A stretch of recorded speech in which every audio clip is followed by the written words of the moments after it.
Hello guys, my name is Willems Davy. I'm from Belgium and I created Waternet for the Bangle ES2 watch. As you can hear, I'm not a native English speaker, but I will try to do my best to explain some of the options and the game rules of the game.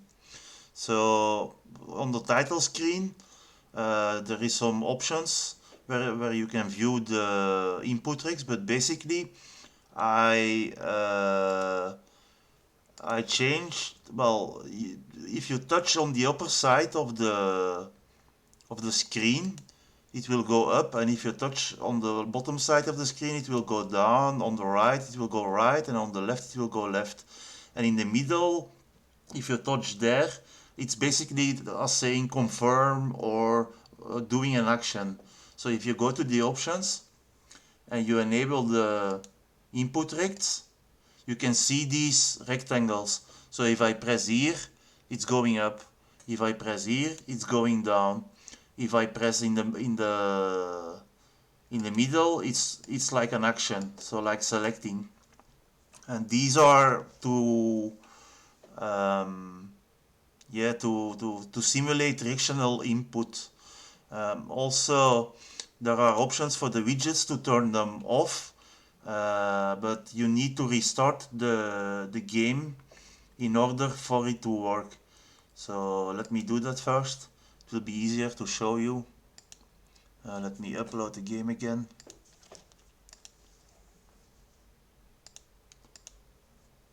So yeah, it's loading now, and it should have the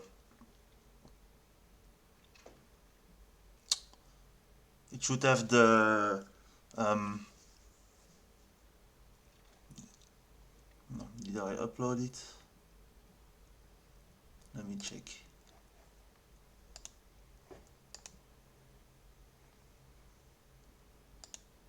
Yes, I did. So it should not display any widgets anymore. They weren't displaying initially because I was working in the emulator. So as you can see now you can simulate the input, and it's basically where my mouse cursor is. There you would touch on the screen on your watch.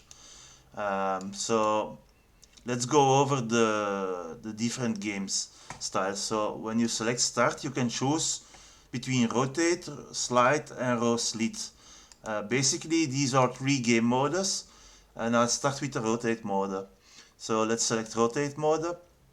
Then you need to select the difficulty. The difficulty dictates how big a level is. For example, that's very easy. That's a small level, and they will all be the same size for the same difficulty. If you select very hard, that's the biggest size that's possible, and that will be take the entire playfield. With left and right, after selecting a difficulty, you can switch between the levels, but you can only play the levels that say open, so the levels that you have unlocked. So let me go back to a very easy, because it will be easier to explain. So the first level, we end up in the level selector, and we can select a level. It will always position itself on the last unlocked level, so you can just press the middle button or the middle screen, and then you have the little selector. So when you press the up button, well, basically the up direction, by touching the top part of the screen, the selector will go up. If you do it on the bottom, it will go left. If you do it on the left, it will go left. And if you do it on the right, it will go right. And the aim in this game is you always have a water source in this game mode in the middle. And the aim is to make water flow through all the water pipes.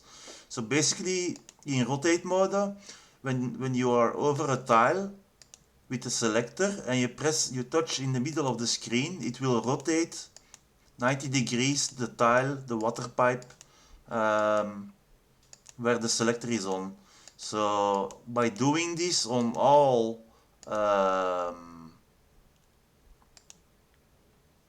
pipes in the playfield, you should try to aim to get the water fully flowing. So let me do this for this game.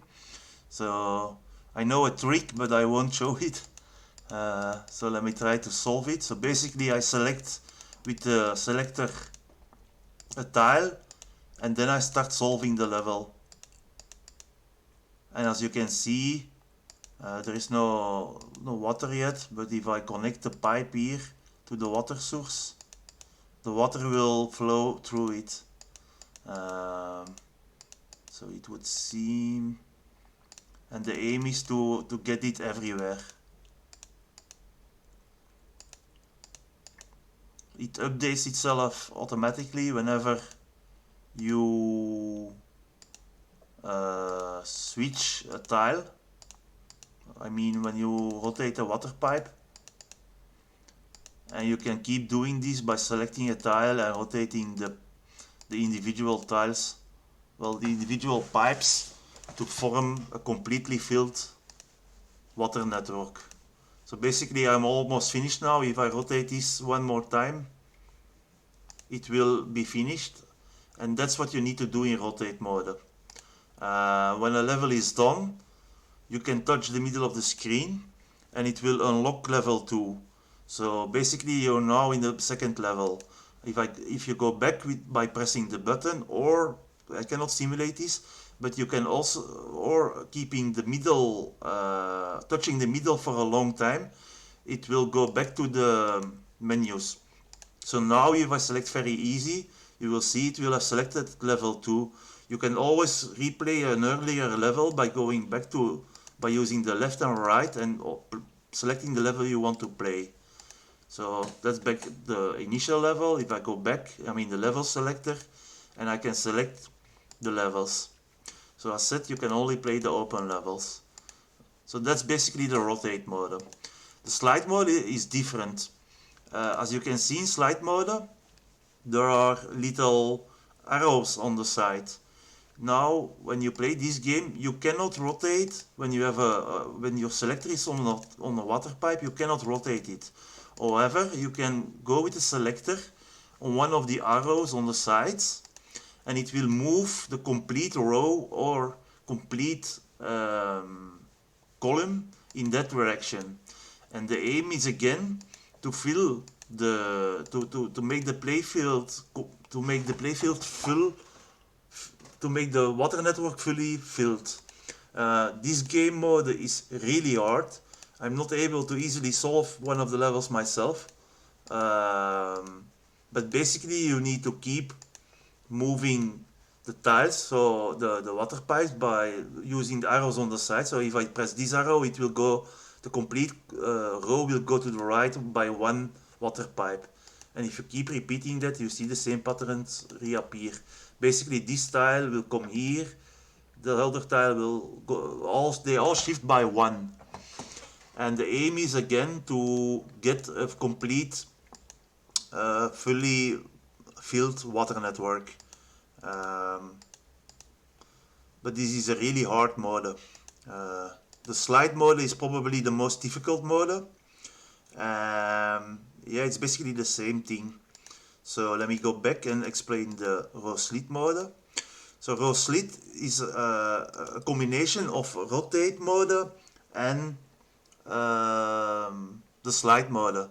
So basically you can now rotate pipes as in rotate mode, and you can also shift the columns or shift the rows in the direction of the arrow by pressing the middle of the screen, touching the middle of the screen while the selector is on one of the arrows.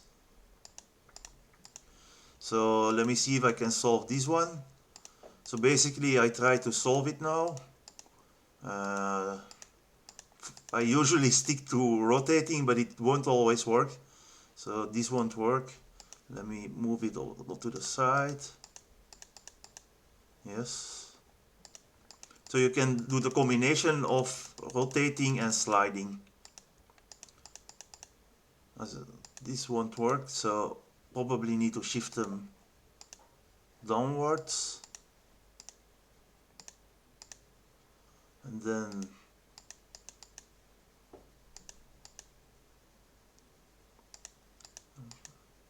no, that's not it either.